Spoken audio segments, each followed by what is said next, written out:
Good morning, or depending when you're watching this, good afternoon, good evening, or good night. My name's Ross, and as always told, out of voice of radio, and today I'm kind of delighted for a couple of reasons. Firstly, B is getting her first ever card in the Pokemon trading card game, and I've been on record as saying she's my favourite gym leader from Sword and Shield, and the reason I initially went for Sword over Shield. Sorry, Alistair. But secondly, because ever since I discovered Don Van Prime, which was very early on in my Pokemon TCG, proper playing career anyway, I have gravitated towards fighting decks. And this is a supporter that is going to make all of those fighting decks way better.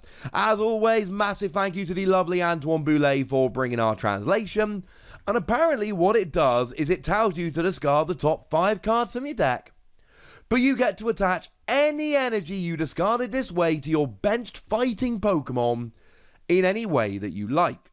Now, if you're super lucky, hey, 5 energy, all being accelerated and attached. But even if you're not, this is kind of awesome, and there's many different ways and aspects and all of that as to why it's awesome, but I'm hopefully going to share a few with you. Now, of course, the downside is the discard. Because if you discard 5 cards and they're all energy, yay, lots of energy.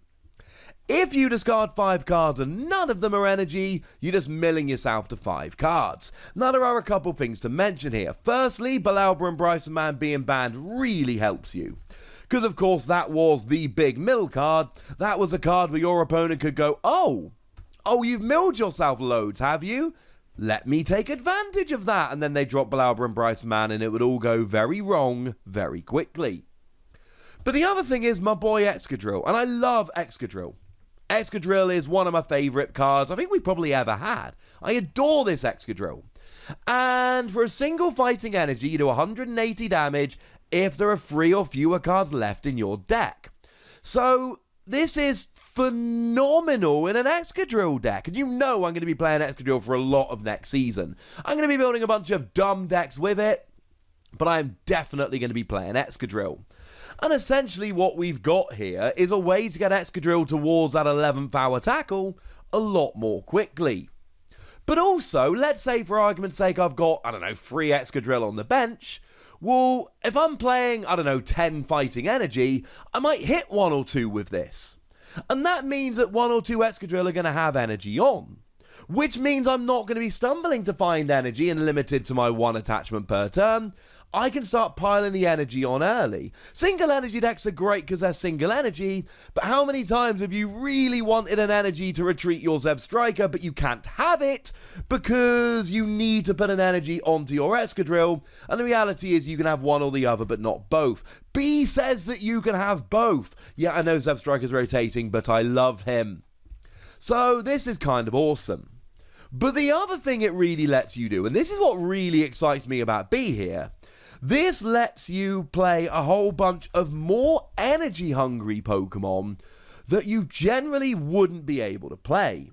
Now, one that I'm really excited about is the Machamp that is actually coming around in Champion's Path. I did mention this in a previous video. We don't actually know where this is coming. Now, this is coming in Astonishing Volt Tackle, which we know is going to be amalgamated into Vivid Voltage over here. But then again, we also know that Champion's Path is that special set coming out, which is going to be focused on gym leaders, and it would be really weird if Champion's Path came out and didn't have these cards in, even though getting these cards in Champion's Path would be far too early. I don't know, this is kind of interesting to me, ladies and gentlemen. I have no idea, but I kind of want to know. But my point is, one of the promos, most of the promos that are alternate art, the one we've seen that isn't, although it might be we just haven't seen the regular art, is Machamp. And Machamp for 2 energy does 20 damage for each fighting Pokemon in your discard pile, and for 3 energy does 200 damage. It's quite an expensive card. And yeah, sure, you've got Karate Belt, so that will reduce it by 1 if you're behind on prizes, and you can always do weird things like play Turbo Patch before you evolve from Machop, etc. But the fact of the matter is, it's still an awkward attack cost. Well, in comes B. And you're rolling. Now, if you want to get really stupid here, how about Marshadow and Machamp? You see, Marshadow and Machamp is one of the underused cards we've seen because it's just way too expensive. 2 energy, 120 if you had a Pokemon KO'd last turn, I can get behind. 3 energy, 160 is fine, but not amazing. But if you then go and get 4 energy on, and 4 energy is quite a lot, I know, you get to do 200 damage, which is quite a bit. But you also get to basically not be KO'd next turn. If this Pokemon will be KO'd by damage from an opponent's attack during their next turn, it goes down to 10 HP and it's not knocked out. But getting 4 energy on there was just super awkward. We just didn't have a good way to do it. We did see it played as an occasional tech for the 2 energy attack, but a 4 energy attack was too much. But now, we totally can. This can actually work. And it's so gosh darn fun and so gosh darn cool. And the other thing is, right, if you get a bit later in the game, you can really make this work for you. So, Brock's Grit is totally going to survive the rotation. And yes, I know it's another supporter, but do it over a couple of turns. When you get down to very few cards in your deck, you play Brock's Grit. You put 6 basic fighting energy into your deck, and you can legitimately have like a 10-card deck where 6 or 7 of them are fighting energy.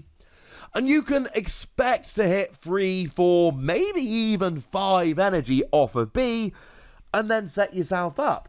The Marshadow and Machamp attack is a super awkward one, but it's the kind of attack where if you use it at the right time, you literally guarantee you win the game. So for argument's sake, let's say your opponent's got 1 prize card remaining. You use stuff like Brock's Grit, maybe Ordinary Rod, whatever you want, to put all this energy back into your deck. Now, when your opponent has 1 prize card remaining, you bench Marshadow and Machamp. You play B to get the 4 energy on. Even if you hit 3, you can attach 1 from your hand. You then scoop up your active non-GX Pokemon. You have got 1 Pokemon on the field. That Pokemon is Marshadow and Machamp. Your opponent cannot KO unless they can do something like Poison or Burn, in which case that will actually work. And then you guarantee that you've got this turn's attack and next turn's attack without getting KO'd back. It's a game-winning strategy. And as a side note, I need to test this to see if it's actually viable. But one of my first thoughts here is, well, why don't I just play 1 copy of Marshadow and Machamp, and then late in the game, it is a great, great target for B. And I know it gives up free prizes, but the theory is, because you're using a GX attack, you're not getting KO'd next turn, so you're actually not giving up those free prizes, and life is good. Maybe at some point in the near future, we're going to get ourselves a new Mamoswine, which is going to be a fighting type. Now, we haven't had many fighting type Mamoswine. I'll be honest with you here. Fighting type Mamoswine have been, well, at a premium would be a very polite way to put it. We had the one that came out in Breakthrough. We had the one that came out in Stormfront. And there was that Hollow Mamoswine that came out in Japan, but that was Japan only. We never got it over here. And as much as I love it, and oh my word, I do love it, I don't think we can necessarily count. But maybe we get ourselves a fighting type Mamoswine and all of a sudden B comes along and my favourite gym leader from Sword and Shield helps my favourite Pokemon become amazing. Yeah, I know it's not probably going to happen, but come on. This is awesome. Now, it is worth noting, it is any energy. And I know we're quite late in the video to mention this, but I told you I had lots of points I wanted to make. The translation we've got from Antoine is any energy, and Antoine's usually pretty gosh darn good at this whole translation stuff. So that would include Stone Fighting Energy, the one that reduces damage done to the Pokemon it's attached to if it's a fighting Pokemon by 20. It would include Twin Energy, or things of that nature. You can actually use Special Energy. If I'm playing my Escadrille deck and I'm using Aurora Energy because I'm playing a bunch of dumb techs, which let's all face it, we all know I'm going to, this will accelerate that as well. And I should add a little bit of a note here about Oranguru, of course. Now, we talked about Oranguru a lot, so it probably goes without saying, but do remember it lets you swap a card in your hand for the top card of your deck. So if you've got an energy in hand, you get to swap it with the top card of your deck, and then when you play B, you guarantee that you hit that energy and you can attach it, even if it's one of those special energy we just mentioned. I think this is brilliant. I think this is the kind of thing, it's got to be a one-of in fighting decks. It's got to be a one-of in every fighting deck. It's late in the game. I don't have enough energy. I desperately need to attach 2 or 3 energy right now or I'm gonna lose the game. Pretty much every other typing goes, no! B goes, I've got your back. And again, and I've not mentioned it so much, maybe I should have made a bigger deal earlier, but let me really stress the point now.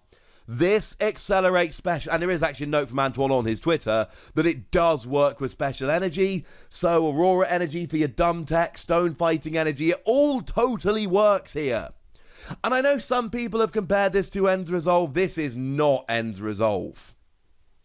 Now, End Resolve did discard 6 cards rather than 5, but there are 3 reasons why this is way better than End Resolve. Number 1, it's not limited to basic energy, it is any energy, whether it's basic fighting, basic other, or special. Number 2, it is not limited to a single Pokemon. End Resolve, you had to put it on one of your bench Dragon Pokemon. Here, it is to your bench fighting Pokemon in any way that you like. Number 3, fighting types are actually relevant. We haven't had any dragons printed since Sword and Shield blocks started. There is no competition between this and End Resolve.